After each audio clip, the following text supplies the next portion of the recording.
Okay, today's date is April 22nd, and here we go. We were talking about Hastings schools and how they've changed from when you were in school to now. Well, the Hastings school system, of course, has grown since I was a young boy. I went to the Hastings school system from kindergarten right through the high school. There was no elementary school up at the hillside at that time. I went to kindergarten in the main building that's there now on the north corner of the building where you see those trailer repair trailers that are changing the windows in the school now. That little classroom right there at the end. Mrs. Reiser was my teacher. She was a very nice young lady at that time. Of course, she was old as far as I was concerned as a little boy, but it was nice. And the school has grown. They've added, of course, Hillside, which I was talking about.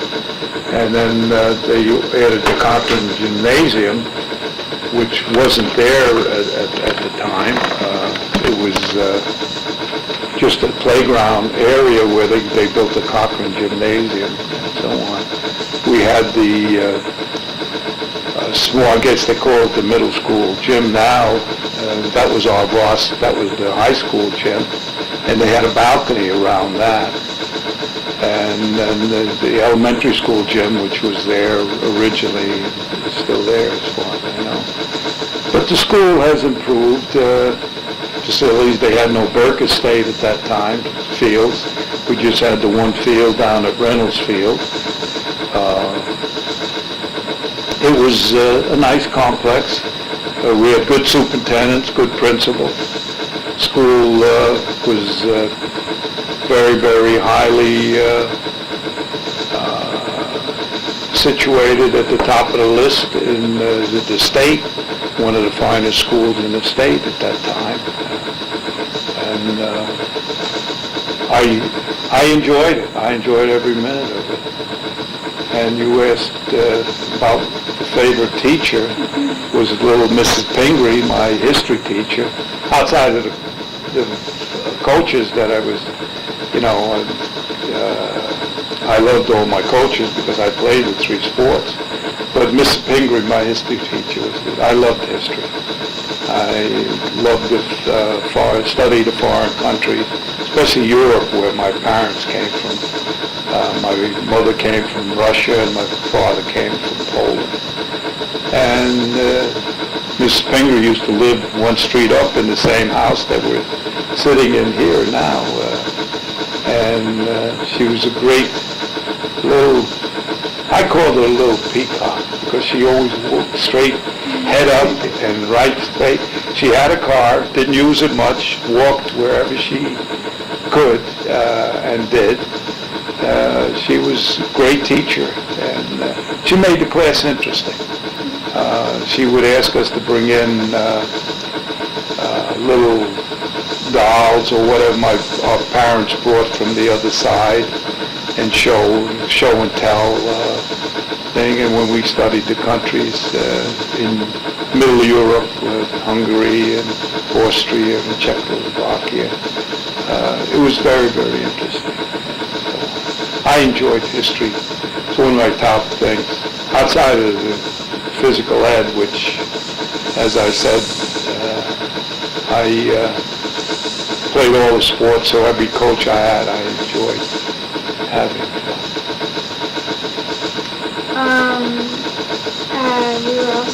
I asked you what made you decide to become mayor, and how did you campaign? Well, I decided to become mayor because I was brought up in Hastings, and I was very active in recreation. I worked for the recreation department part-time. I was a lifeguard at the old swimming hole. It wasn't a pool at that time. It was just a swimming hole with no concrete bottom or anything. I was there, and then I worked at the gymnasium part-time nights, refereeing for the recreation department, and worked for the recreation department helping the director in the evening. And then I became, when I graduated high school and came back from the service, I decided I wanted to try to do something for recreation in Hastings, because I enjoyed it as a youngster. When I was a youngster, we had a playground down where the Cropsey Estate is now. That was our ravine playground, and it was not far from where I lived at the foot of Washington Avenue. So I enjoyed that all the time. So I became a member of the recreation board. And then, of course, I stayed with them, and I became chairman of the recreation board for 5 years. And then one of the mayors, I think it was Mayor Barry, asked me to run for trustee in the village, and I did. And from trustee, I ran for mayor later on. It was interesting because some of the trustees and members of the rec board were, I called them, they came, lived in the village 2 years, passed some legislation, and then moved away. And some of the legislation, I thought, was not for the benefit of Hastings. It was for their own period of time that they were living here, their own use of taking advantage of that. And I said, I'm not going to let that happen. If I could become a member, I'm going to work and become a trustee, and it followed up my becoming a mayor later on. But I was going to work for Hastings long run. I wanted to see the legislation and the programs that were going to be passed used in the future for my youngsters.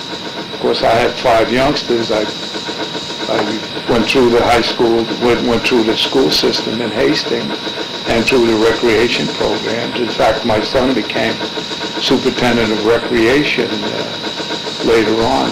That's who the pool is named after, Julius Chemka. He became recreation, and he worked himself up from lifeguard in the recreation department. He started as lifeguard and became maintenance man there, and then became assistant superintendent of recreation, and then became superintendent of recreation. But I loved Hastings, and I wanted to do things, and I knew I was going to live here for a while. And I love Hastings. I probably will be here for the rest of my life. But I loved Hastings, and I wanted to see, plan part of the future. And I think I've done that. I've worked hard as a trustee, as a recreation commission chairman, and as a mayor, to do the things that I thought would benefit for Hastings. And so far, I think they've been working out pretty good. Outside of the waterfront, which I've been working on, and we all have since Anaconda moved out. But that's a long thing, and it's probably going to be a long time yet. But I hope before I pass away that I'll see something down there of consequence and so on. How did you campaign for the? Well, we campaigned the hard way. We went door to door campaigning, and that's unheard of almost now. Now you stand in front of the A&P or the Food Emporium or the restaurant and let the people come to you. But in the days when I ran for office, we went door to door. We spent our evenings in the nice days going door to door to different areas in town, Saturday and Sundays. After church, we went out campaigning for the rest of the afternoon until early evening. We would take one section of town at a time, like the Heights, Ballard section, the apartment houses, Warburton Avenue, Pinecrest, these different Sundays and Saturdays. Just go out and ring doorbells, and I enjoyed that. You meet the people who were living there. They met you face to face, and you asked them whether they had any questions about yourself or what our program was going to be, and whether they liked it or not, or what their concerns were for the village, that maybe we could hear from them as to what they would like to see and like what we could propose. But it was nice. You had to be careful, though, because some of the people wanted to invite you in and have cocktails or have a drink. And you can't do that because you have to have so many houses. You have to stop and visit. They're very nice people. And then there were some rude ones. Oh, you're a Democrat or you're a Republican. We don't want to talk to you. And but they were far and few between. But there were some. But majority of them welcomed you and said hello, and some of them couldn't spend time with you, but you could understand that because somebody rings your doorbell and they're not prepared or whatever. And then campaigning, speaking before the League of Women Voters and other organizations who wanted to meet you and ask questions about your agenda for the 2-year period that you would be the trustee or mayor. And it was an experience. And nowadays, most of the elections the last couple of years have been unopposed. So it's a different thing, and the people really don't get a chance to know the candidates, who they are and who they are, because they put up a slate, and if the other opposition doesn't put up a slate, they get in automatically. And I don't think it's healthy for the community. I like to see, win or lose, I like to see competition, and I like to see 2 or 3 groups who would run for office. At the time I ran, there was also a independent group who ran. There were the Republicans, the Democrats, and then the independents. So there were actually 3 groups who were running for office at that time. And it made it interesting because it was exciting to see whether, your agenda could beat theirs. And I was very successful. I won the mayor 3 times, and then I won as trustee 3 times, and then I ran a half a year with the trustee when I became mayor at that time. So I enjoyed the campaign. Yeah. What years exactly were you mayor for? Well, I was mayor from 1975 to 81. I had 6 years as mayor, and enjoyed it. Made some friends, lost some friends. They thought, the friends I lost thought that I could do more for them, and I couldn't because the laws, what they asked me to do was pushing aside the laws, and I wasn't about to do that. I loved Hastings. I wanted it to remain a viable town, and I wasn't about to be not corrupted is not the right word, but swayed to something that could be shady. And I wasn't about to do that. Some of them took it to heart. But then I made a lot of friends. I made a lot of good friends. As mayor, met a lot of new people who I never knew before from different areas of the town. So, because my residency was the lower part of Hastings. I was born at the foot of Washington Avenue in a 5-story apartment house, And I lived there till I guess I was 12, 11 or 12. And I moved to Maple Avenue, in an apartment at Maple Avenue. My father was superintendent of that apartment at 3 Washington Avenue. So as a boy, I used to clean the halls and do the little chores the superintendent had to do. And I helped my father do that. So I was working as a young boy, and then we moved to Maple Avenue. We moved here in, I guess when I was 13 years old. This house was owned by a bank, and the doctor who lived Dr. Lyons was his name. He owned it, and he went bankrupt during the Depression, and the bank had taken over.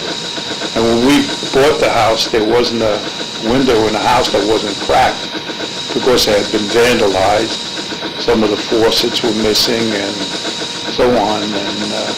But my father was a pretty handy guy, and he and I and my brother-in-laws did repairs and fixed it up to what we is now. Were there any different local newspapers, or were there any different newspapers that existed then that don't exist now? Yeah, we had 2 local papers. One was the Hastings Record, and the other one was the Hastings News. They were both smaller than the Enterprise is, but they were just local. They were just local news. 4 pages of very interesting local articles of who got married when, and a little bit of sports. That Wally Martin was the sports editor in Hastings News. The owners were local people.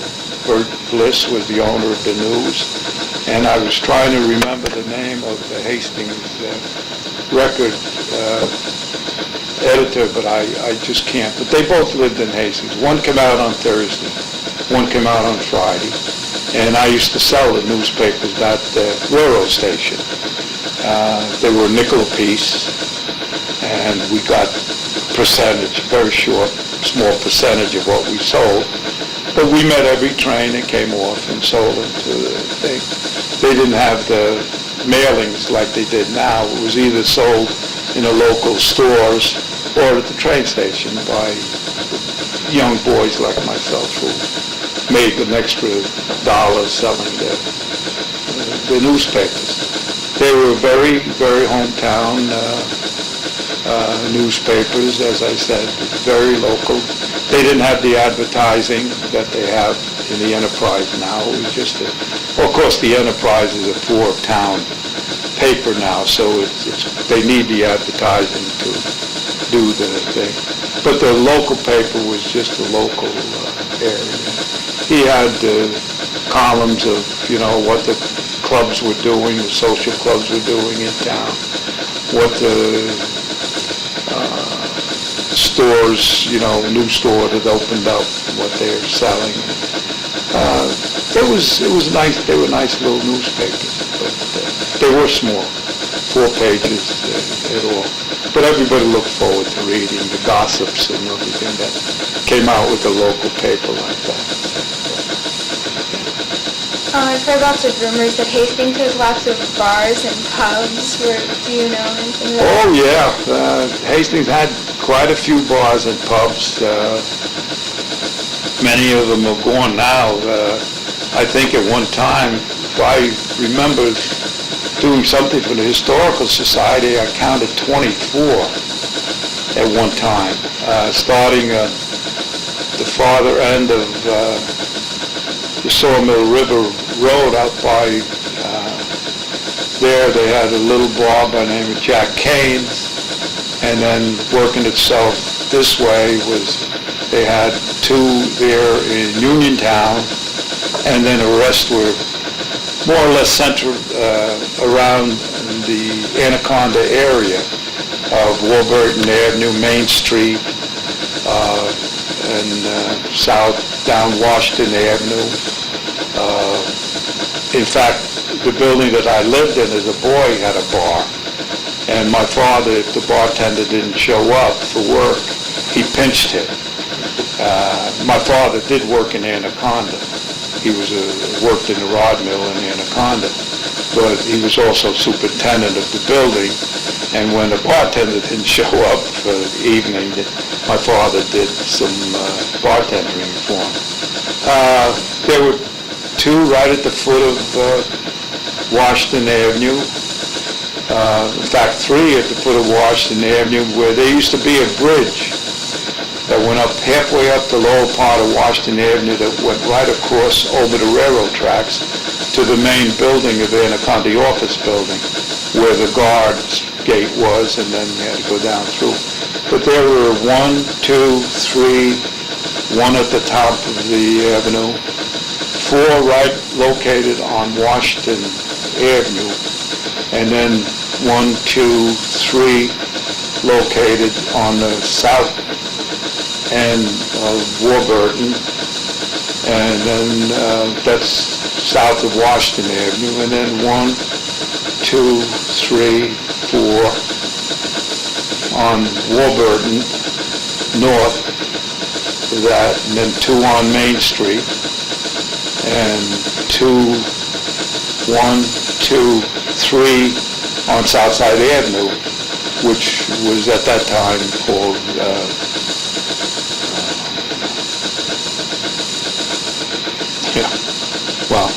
but anyway, on this end, Southside Avenue, where it starts from Spring Street all the way down to the north part of Spring Street, down to the foot of the hill. So there were 24. There was plenty of things. But don't forget, Anaconda was running on 3 shifts at that time. So there were a lot of people who stopped in for their nightly or afternoon or early morning pickups, and they would midnight to 12 would stop and have theirs, at 8 o'clock in the morning, and 4 to 12 would, after midnight, they would be in the bars, and then of course in the daytime, the ones who worked days at 4 o'clock, they went to the bar. But they each had, and there was plenty, and a lot of the boys ate at some of these bars. Families didn't have a supper time for them because they worked off shifts, so they picked up their meals. Some of the wives would be working when there would be no meals, so they stopped and had the restaurants serving the food, at that time. So there was quite a few bars in Hastings, but they were run by good people. I mean, they were just like any other time. You had your commotions sometimes. You had your problems in some of the bars where one was called a bucket of blood because every so often they would have a incident and so on, but most of them were pretty well managed and things like that. So, but it was interesting people and interesting. But it was because of Anaconda that attracted that kind of businesses, really. A lot of butcher shops in town. Each lower part of Washington Avenue had Russian butchers, the Polish place, and up on Warburton Avenue there was Italian. And it was, they all had their own. Across the street was a Ukrainian. Down on Warburton Avenue, there's a Ukrainian butcher. And those butcher shops were, they put, when my parents went in, my mother would go in and order their stuff, and the groceries or meat, and she would say, put it on a book. They didn't pay cash. They put it on a book, and then Friday when my father got paid, he went to the bank, got paid, and they would stop on the way home and stop and pay the bill. That's how trustworthy they were. And then sometimes they did the same thing in the bars. They would hang up the tab on a bar until Friday when they got paid, and they would stop by, get paid at butcher shop and pay the bar bill, and then whatever they had left, Were there any changes in the public buildings, like the library or the municipal building? Oh, yeah. Well, the library was in the top floor of the municipal building where the meeting room is now. That was our library. And before, and I don't remember it, but before that, I understand the library was in the Hook and Ladder building, in one of the rooms in the Hook and Ladder building.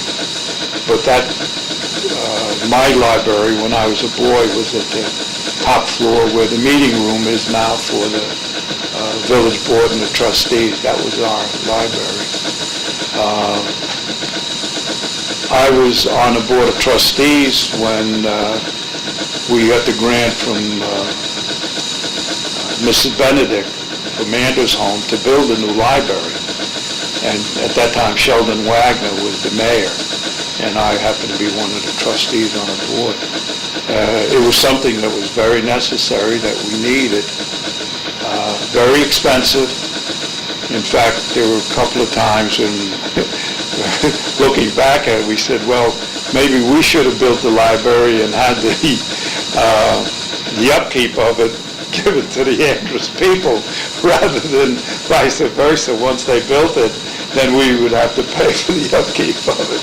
But it has been a wonderful thing, and the new addition has been excellent. I mean, they've run the program. Every library board ran that really very, very strict, but very, very economical as much as they could, really. And it's grown and it's grown, and I can't say when I was a boy, it was just going there and taking out books, because there was no, cassettes or anything like that or computers or anything to do. It was just go in, you get your library card, and you take your book out and make sure you got it back in time, and if you didn't, cost you 2 cents a day if you kept it overtime. So you got to make sure you got it back in time and so forth, otherwise you have to pay the fine. But the librarian, the two librarians that handled it, in the old one above in the municipal building, wonderful individuals, would help us with our homework if they could. And two nice ladies. Yeah. Do you remember anything about the fire department in Hastings? Was it volunteer? It's always been volunteer. It has always been volunteered. All the times we used to go there, they used to give us little rides on the trucks every so often in a parade. Whereas I mentioned 4th of July used to be our big parade in Hastings rather than Memorial Day. Now it's Memorial Day.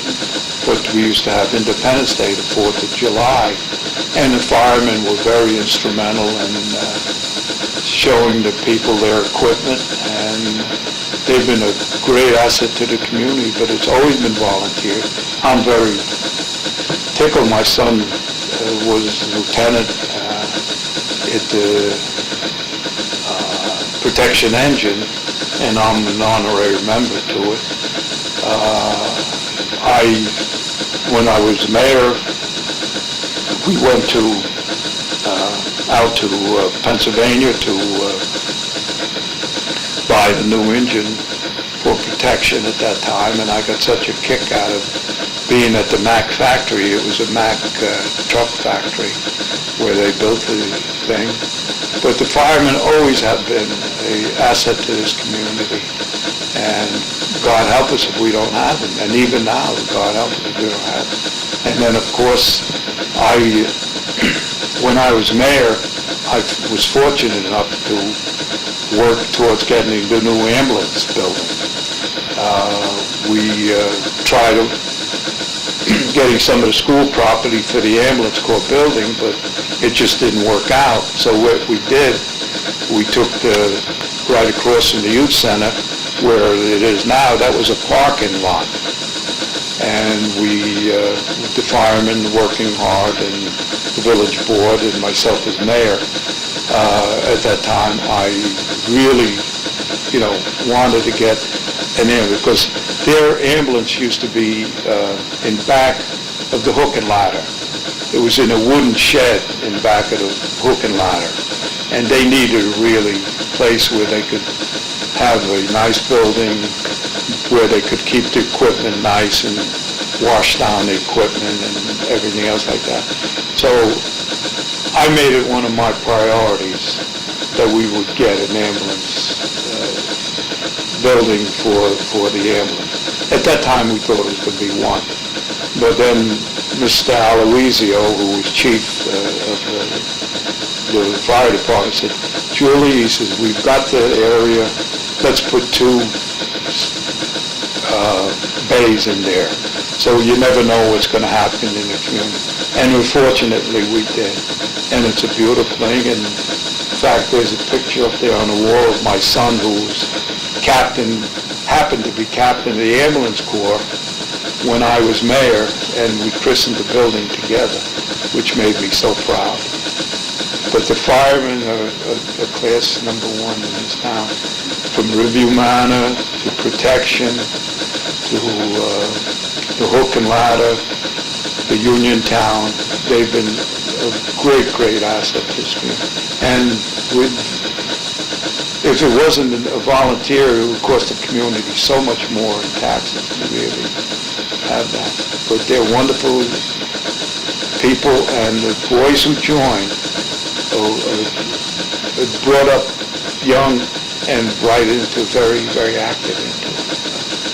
So every time you see that parade, just give them a big cheer, because they really deserve it. And we spend a lot of money on their equipment, but you have to give them the benefit of doing, they're going to tackle a fire, to make sure they have the right equipment, and to save lives of yours or mine or whoever's it, plus their own endangerment.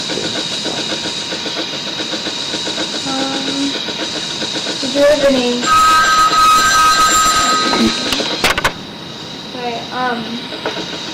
Were there any examples of, you said that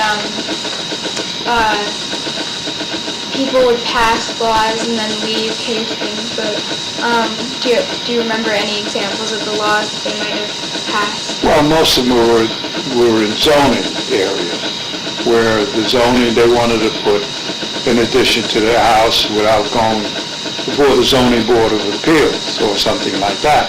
And they would come to me, Julie, pull your strings, you don't want it. I don't want to go before the zoning board because I don't know what they're going to say. Pull your strings and talk to them, and maybe I could do it, without going before the zoning board. And I said, no, I won't do that. I mean, it's not fair to the neighbors where they want to put an addition. And it's not fair to me that I have to circumvent the law because of you. Those kind of typical examples of being, dishonest to a certain extent. And I just wasn't about to do that. I think I was a straight shooter all my life, and I would not jeopardize my own integrity or my own feelings about myself by doing something that was dishonest like that. I'll tell you one thing though, and I told the people, and I told them when I was running for office, that I would speak out in what I believed in. And I've been criticized an awful lot in my years about straight shooting right from the shoulder and telling them exactly what I thought. Well, you can't do that because it's not right, and so on. I said, listen, it may not be right in your mind, but it's right in my mind and my thing. And I was politically, I was chastised by my own parties a couple of times because of my outlook on a certain issue was not the same as my party's was. And it did happen that I had an out, that my group didn't run me for mayor one term because of, they didn't think that I was following the party platform. And I said, well, if you don't believe that, then I'm sorry, I can't, I won't run. So what happened, the other party, when my party picked somebody else to run for mayor, the other party came to me and asked me to run on their ticket. And they asked me to run, change my registration. And I wouldn't do that. I said, no, I'm not changing. If you want me to run, I'm going to stick by my old registration. But 2 years or 2 terms later, I did change because I felt it was time and platforms were a little bit different. So, but I've always been a person who spoke what I thought was right. I fought urban renewal. Even before I was on a board of trustees, they wanted to take the south end of town and have all concrete buildings and big apartment houses, and all the houses along Warburton Avenue and Summer Washington Avenue were to be turned into a project. And I fought it, and we were very fortunate that we were able to defeat that, because it would have been it wouldn't have been a community anymore, it wouldn't have a village, it would have been a part of a city, really. And I've always been in favor of a very small community. To this day, I want the village of Hastings not to grow anymore. Maybe I'm selfish, maybe I'm not, but I always have felt that I don't want to become a city. I want it to be a village. Right now, there's not too many places to build on anyway to become a city. And maybe there's some property at the south end of town now that possibly could, like the Andrews Farm or something like that. But I don't want to see a community. I would rather see, if Andrews was going to sell there, rather see, instead of seeing big condominiums go up, small houses like they have over at the Uniontown area, Crossbar Road and all them.